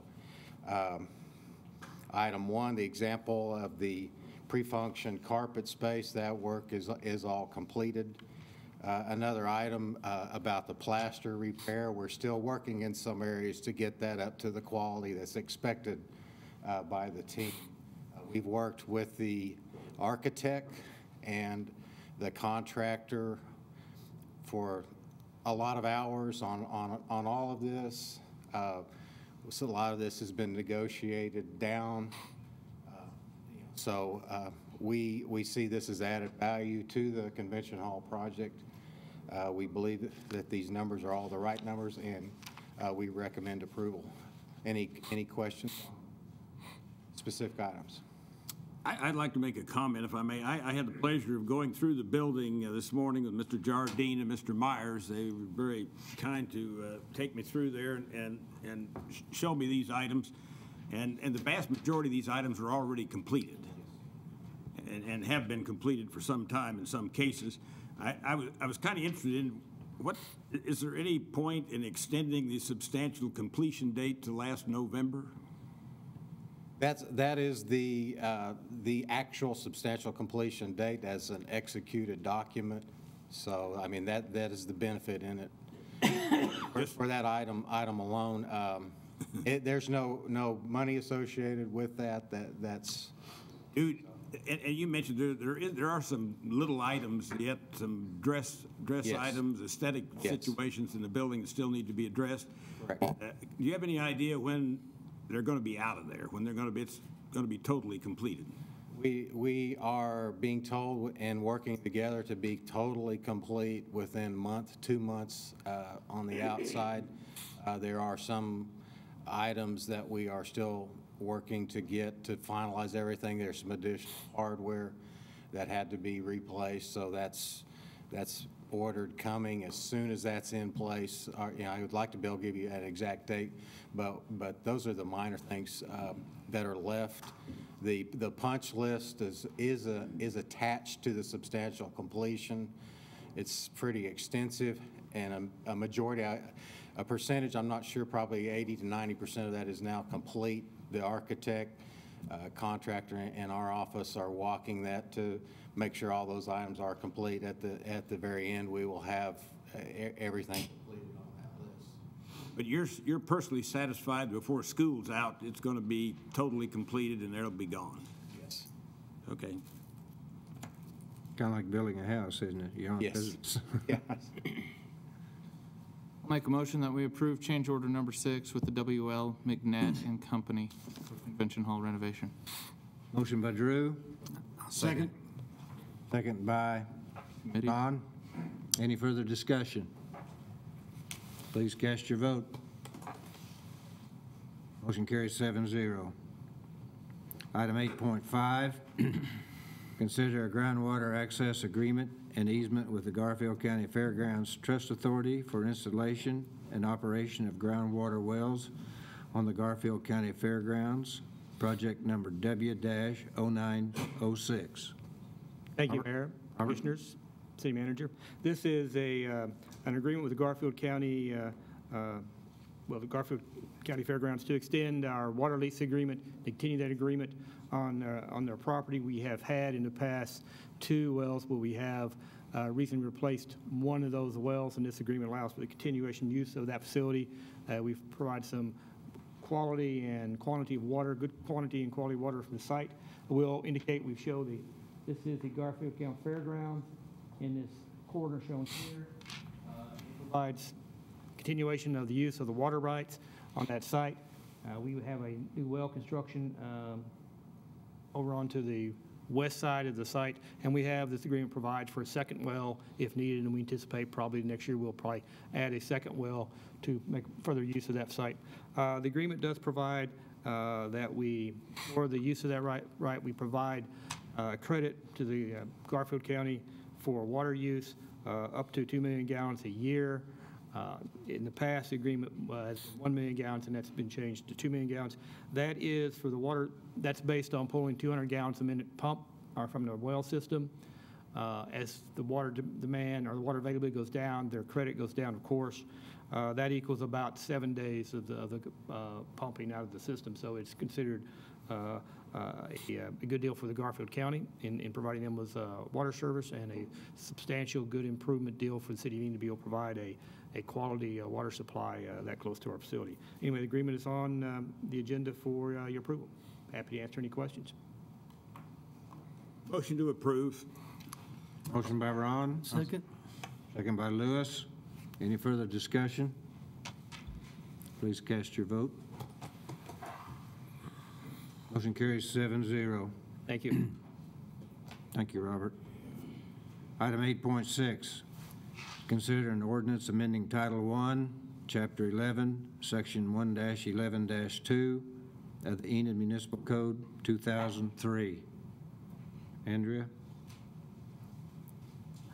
Mayor and Commissioners, you first saw this ordinance on the February 14th study session, and a copy of the ordinance is in your packet.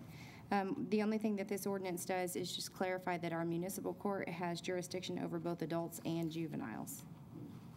Move for approval. Motion by Drew. Second. Second by, was that you, Ron? Any further discussion?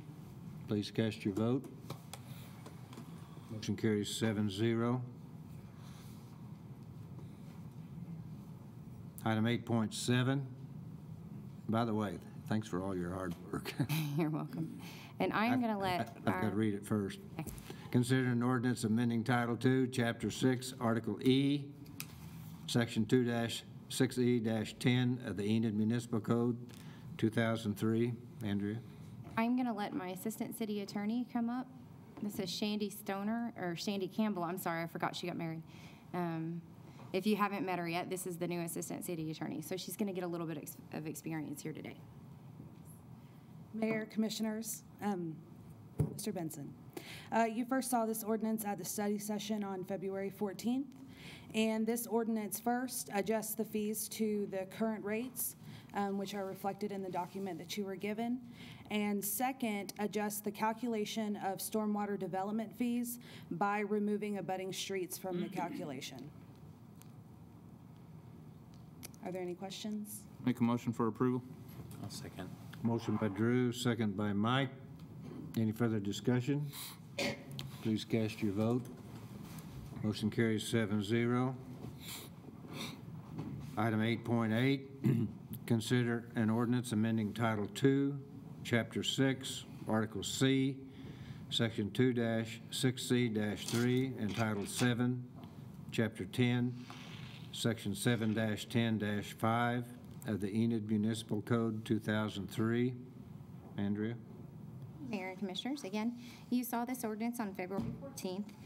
As shown in your packet, it does two primary things.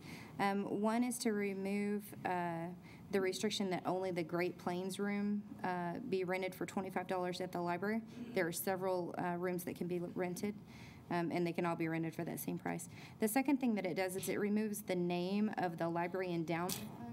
That name has changed, and I'm told by the library director that they expect to have it change again. So we just wanted to remove the name of it and just leave Library Endowment Fund in that line. Motion by Mike. Second. Lewis. Any further discussion? Please cast your vote. Motion carries 7-0. Item 8.9, consider an ordinance amending Title 8, Chapter 2, Section 8-2-13 of the Enid Municipal Code 2003. Mayor and Commissioners, you first saw this ordinance in a February 21 study session, and this ordinance will remove the requirement that private fire protection facilities be separately metered, and it also corrects the spelling of the word willfully. Move for approval. Second. Motion by Drew, second by Mike. Further discussion? Please cast your vote. We like correct spelling, don't we? I just like the word. Motion carries 7-0. Spell check done on the documents that that you originally reviewed, or was spell check invented? I don't know. It's possible that it wasn't. Item 8.10, consider an ordinance amending Title I, Chapter 8, Section 1-8-3 of the Enid Municipal Code 2003. Again, actually, this ordinance was considered at the February 21st study session. State law, Title 11, Section 8-108 provides that whenever a member of the municipal governing body is absent from more than one half of all meetings of the governing body, regular and special, held within any 4 consecutive months, he or she shall thereupon cease to hold office. This ordinance takes that language out of state law and mirrors it here. It also, this ordinance in particular clarifies that because our commissioners are also the trust officers of EMA and EEDA, that should you lose your seat on the city commission, you also lose your seat on the EMA and or the EEDA. Has that been added? Yes, that language has been added. Make a motion to approve. Second. Motion by Mike, second by Drew. Further questions? Please cast your vote. Motion carries 7-0. Item 8.11, consider purchasing 34.4 acres of land and accept the navigation easement, it's a new word, at the approach end of runway 35 at Enid Woodring Regional Airport from Mr. Jerry Holding to facilitate the runway extension to the south. No? Mr. Mayor, City Commissioners, Mr. City Manager, real quick, I'll give you a bird's eye view of what we're looking at. This is the current end of the runway. This is where we will extend it to. The land that we currently own at the airport runs this way along Southgate. The extension of the runway requires us to have certain clear area in front of it. Therefore, we have to divert Southgate to the south, and we have to own this land in this area, as well as the extension of the approach lights in this area. So this is the land we're looking to purchase. In addition, the FAA requires that we either own this land out here or we get a navigation easement from the owner. The navigation easement essentially is an agreement that they won't put certain structures in there, and it limits the heights of the structures that they do put in there. And the entire navigation easement and the purchase of the land is the $172,000 cost. Is that all of the 34.4 acres? The 34.4 is this area here as well as this area here. Not out to the blue lines? No, sir. That's where the navigation easement is.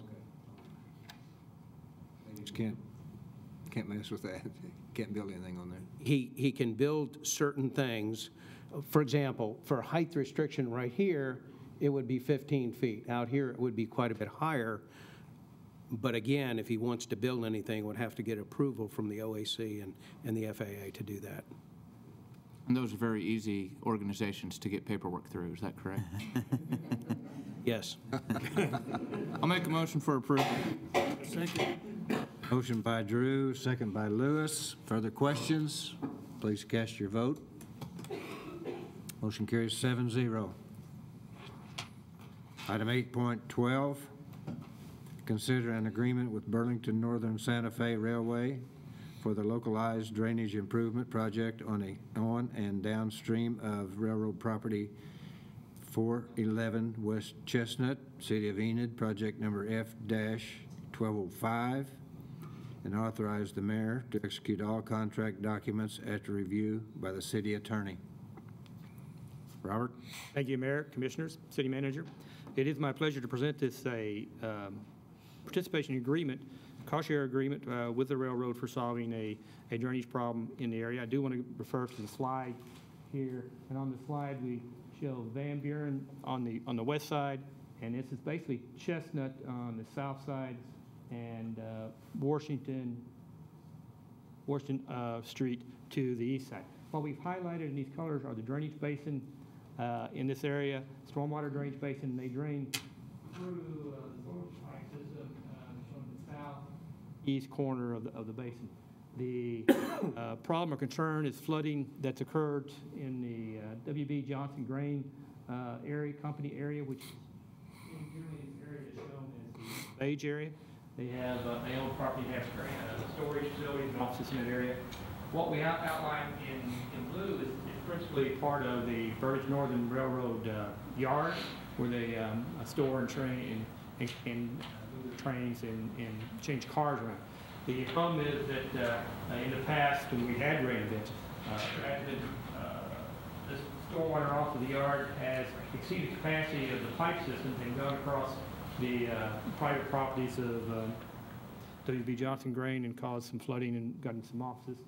We have been able to work with Johnston and with the railroad and developed a solution to that problem. The solution is to improve the drainage way down along the railroad right-of-way that the railroad would do, improve and open that drainage, and then build about 700 foot of pipeline from the railroad yard down our right-of-way to about Washington Street and 1 block north of the yard there. And the cost estimate for the improvement on the public property is about $250,000. We have a agreement presented here where we would cost share with the railroad of not more than $150,000 each to provide for that improvement. This agreement is being reviewed by the railroad, and we're looking for approval from the commission for the mayor to sign the agreement upon our final approval by the railroad and approval by the city attorney. And answer any questions. One question, if I may, Robert. What I'm trying to understand is now this is a problem that's created by the railroad. It is a problem, well, it is a problem that is a result from drainage from the railroad property. Part of the pipe system, I'll point out here, the existing pipe system through here, the part coming off of Washington is actually in a public pipe system, and we have some responsibility for that. There are parts that go onto the railroad and across W.B. Johnson, which are private storm drains. And so it's a kind of a combination between the private storm drain and public storm drains capacity that's creating the problems. This is, the drainage does come off the railroad property, but we do have a goal to go in and resolve localized drainage projects. We have a solution here. Part of the responsibility, I think, is the public's, because it is not only a capacity problem, not only is the water coming off the railroad, there is capacity problems on the private and public pipe system. So This apparently has been a problem for a long time then, hasn't it? I mean, that railroad yard's been there forever. It has been a problem for a while, Commissioner, and we haven't addressed it for a variety of reasons, most of them budgetary. In this case, the W. Johnson brought suit against the railroad and negotiated a cost-sharing solution. So we get we get the whole problem with only half the cost. Well, the whole cost is not to exceed 300,000. Our portion. Our portion 150. The whole project cost not to exceed 300,000. That's correct. And it already cost us 150, and the railroad has agreed to cover 150,000. 150 apiece. I thought normally if somebody owns property that they're responsible for handling the water that falls on that property. Well, until the water reaches you're right, Commissioner, until it reaches a public conveyance, which in this case is our pipeline. And it may be confusing, if we have new development and they increase the discharge, they have responsibility to address it. This is not new development. Of course, the railroad was there probably prior to the private development. So we can't use new development guidelines to solve it. It's an existing problem, and there is a solution that's presented, and I think it's a combination problem. The railroad is certainly willing to participate in the solution to that, and I think we have. We think they'll cooperate with us as far as the cost is concerned. Yes, and they're actually making improvements on their property as well. That's not in they're outside of this agreement. So they're making improvements on their drainage improvement on their property. They're actually building a cutoff wall and doing a channel improvement, and then participating with the off-site improvements. Okay. I'll move for approval. Motion by Drew. Second. Second by Lewis. Further discussion? Please cast your vote. Motion carries 7-0. Thank you.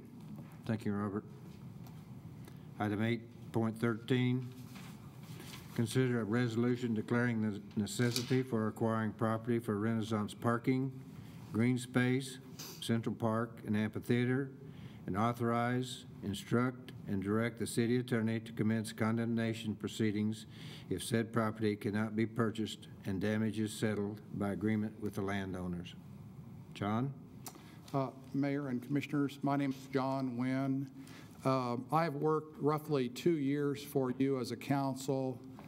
You've directed me to purchase private properties located in the 2 blocks south of the Renaissance Center improvements.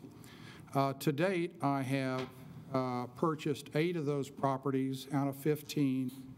5 are in positive settlement mode. 2 are now in stalemate. And that brings me to you tonight.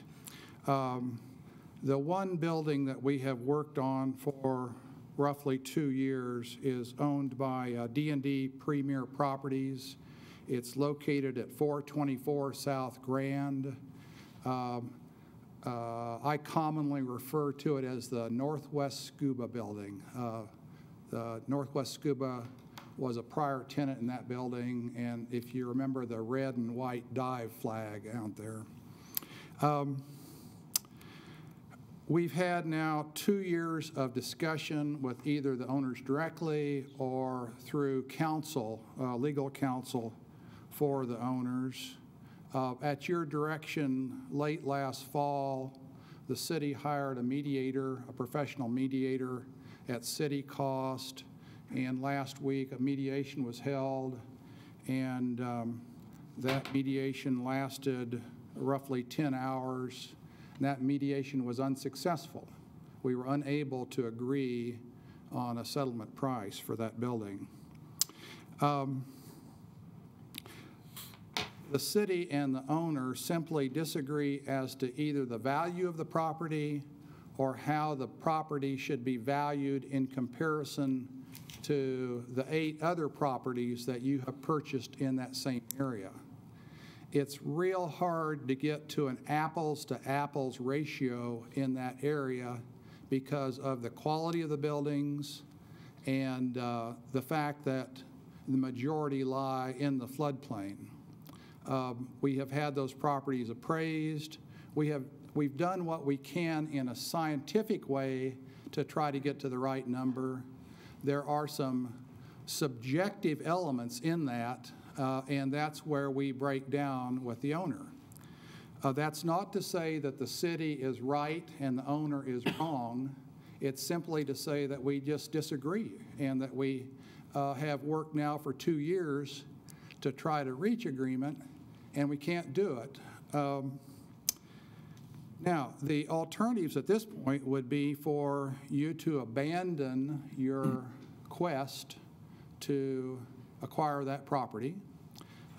Your initial decision was based on a design to create parking, green space, an amphitheater, and maybe most importantly, a direct sight line from Garriott to the Renaissance improvements.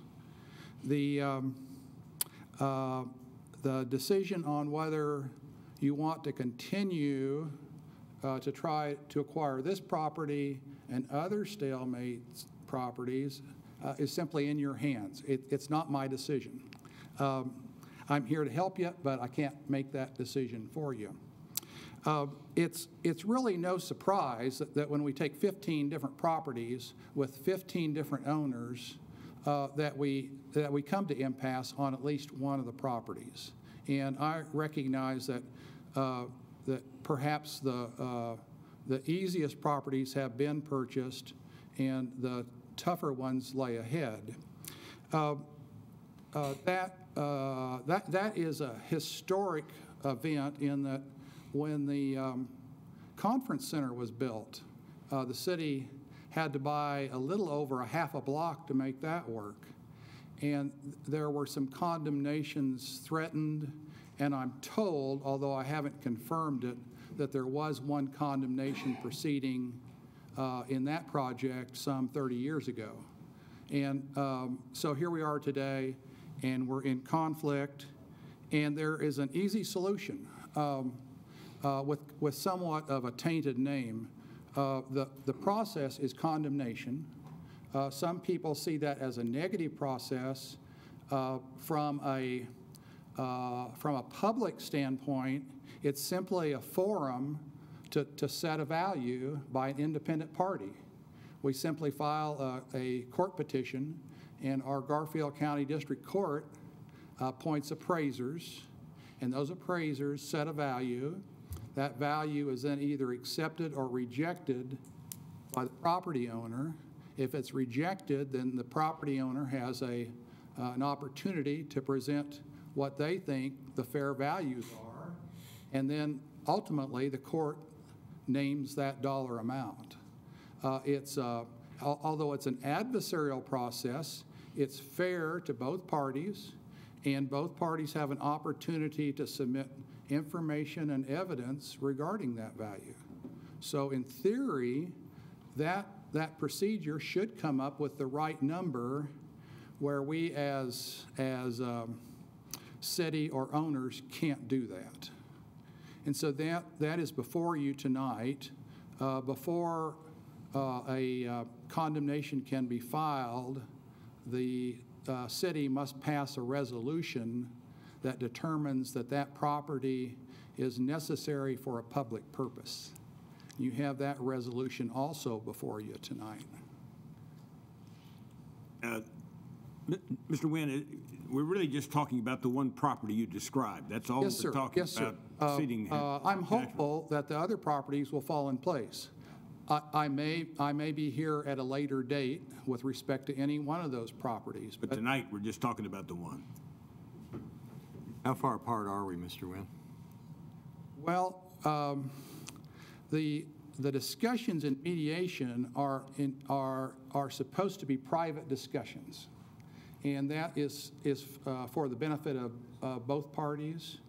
And so I'm pledged as a participant in that mediation not to reveal those values. Okay, let me ask the question a different way. I can tell you that it's not a small dollar amount. Well, and to phrase that in a different way to get what I'm getting at, is the cost of the condemnation process itself going to be less than our difference? Well, I don't know. That's not a science either. And so, as I say, the city may be wrong or the property owner may be wrong in their evaluation. And really, the only way we can test that is through mediation, which we've already done, which was unsuccessful, or the second step would be a courthouse setting where a third party determines that value. Mr. Wynn, how has the city's valuation been achieved? The city's valuation started with a early Dewey King appraisal, and as a matter of practice, the initial offer to every property owner per the council was 120% of the King value. The property owners have received, in addition to that, some moving expenses, some construction for some of the smaller property owners, advertising, lost profit, storage, things of that nature. Each property was somewhat different in that they all demanded a different approach. For example, one was an automotive company. They had to abandon their auto lift, and that was embedded in the ground, and so that had to be replaced, for example. So it's, as I say, it's been difficult to compare apples to apples because each of the businesses have been different. Some of the businesses have not continued, and so those were easier. The ones that were relocated were more difficult. The property owners, do you know how their valuation was achieved? The property owners... Just trying to figure out why we've got such a difference. If they were both appraised, why is it the property value or is it the incendiary? The actual appraisals have been fairly close when we've had another appraiser come in. It's a matter of what is it going to take to move or relocate, and you're taking a building that is generally in poor repair, sometimes without heating or air conditioning, located in the floodplain, and you're trying to take that out of the floodplain and buy a comparable building, which might then force you to buy something that is literally 75 to 100 years old. And very rarely have we found a match for that. And that's been a part of the problem is we really don't want to put them back into another floodplain, and yet the buildings outside the floodplain are generally in better condition and sometimes at 5 times or more the cost per square foot. So the irony is you take a small property owner whose building may be worth $10 or $15 a square foot, and he shops the community, and he quickly cannot find anything to replace his building, and so he must take out of his pocket something to participate in the project. Otherwise, the city would be in my opinion, over-rewarding the property owner. They're taking a $10 property and turning it into a $100 per square foot property. What works nicely is to take a property that is, say, maybe 2,000 square foot and find a building that's 1,000 square foot that will serve the same purpose. Mayor, I'd like to make a motion to approve this resolution to proceed. No, sir. Proper procedure requires you to sign in. You have not signed in, so I will have to deny that. We didn't know till a couple hours ago when the paper called us. I'm sorry, that's the proper procedure. I cannot. Someone has to speak after the rest of it, after we make a motion. Okay. Too many talking. That's proper Ron, procedure. Ron, I will second your motion. It saddens me that we're going to this point, but quite honestly, as one of the commissioners that have been involved with this from the very beginning, we have always made the statement that we wanted to create ambassadors with our downtown people that we had to relocate. And I know that Mr. Nguyen has made repeated attempts, and I'm sorry that we're getting to this point, but I do believe that it is time to second this motion and to move forward. Who made the motion? Ron? We have a motion and a second. Any further discussion? Hearing none, please cast your ballot.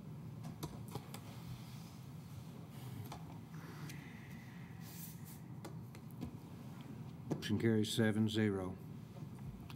Item 9, consent items. Make a motion that we pass consent items. Motion by Drew. Second. Second by Lewis. Further discussion? Please cast your vote. What are we voting on now? Consent items. Consent items. Motion carries 7-0.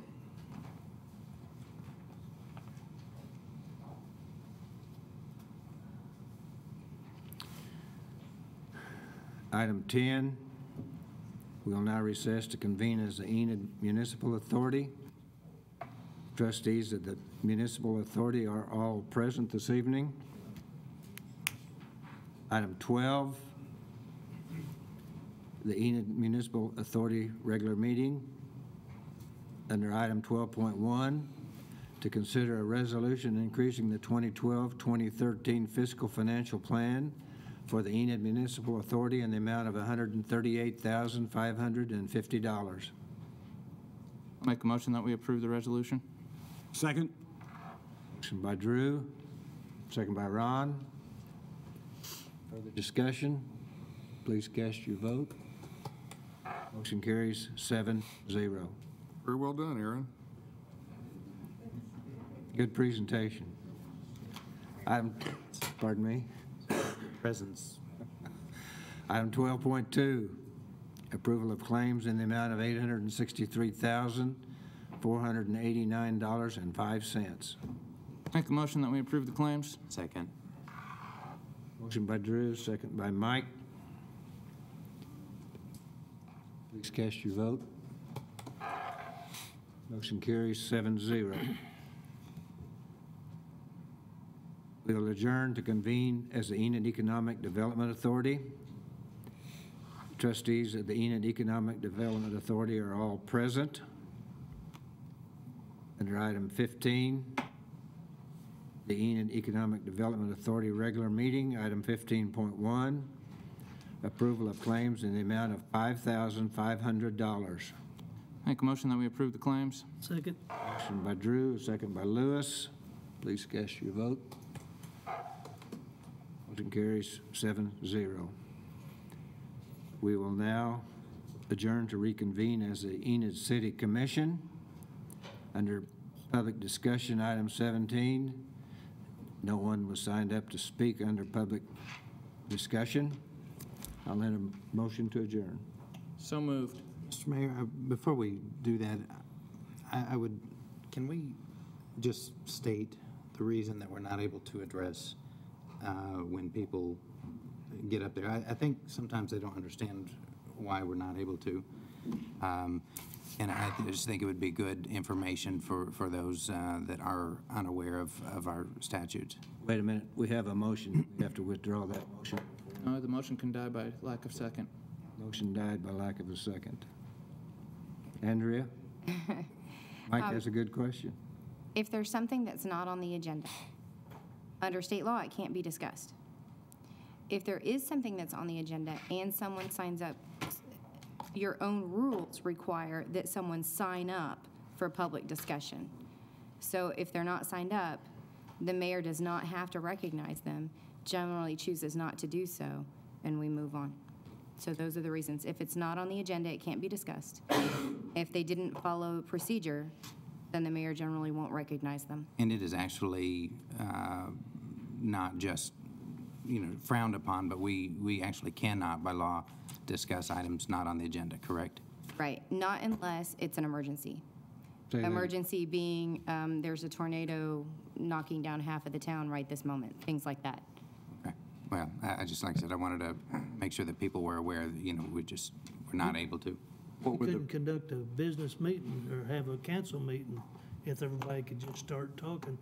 So we have to have them sign up beforehand to have our meeting. What would be the proper process then for a citizen not on the commission to get something placed on the agenda? Contact one of us as Contact the commissioners, then ask commissioner. us to put it on there? Any one of us. So they have ready access to the agenda, it's just through us? They can sign up and speak. I don't want them to feel like they don't have access to the. Right, and they can sign up and that's your speak. Yes. It sits outside prior to the meeting. Yeah, they can sign up before. They can sign up. Andrea, is it not correct, though, that if they sign up just under general discussion, they can state their opinion on something, the council just can't reply to it because it was not on the agenda? Right, because it cannot be discussed. It can be brought to the commission's attention, but it cannot be discussed. Cannot be discussed by the commission. The citizen can discuss it. Oh, sure, right. Are we in order to even discuss this? Not really. I think we need to move on. I'll make a motion that we adjourn. It is under public discussion, and we're discussing public discussion, So it is on the. but we need to move on. Took a long time to get there. Yeah. Who made the motion to adjourn? Drew? Second. Second by Lewis. All in favor? I'm sorry, please cast your vote. Motion carries 7-0. We are adjourned. But you couldn't conduct a meeting.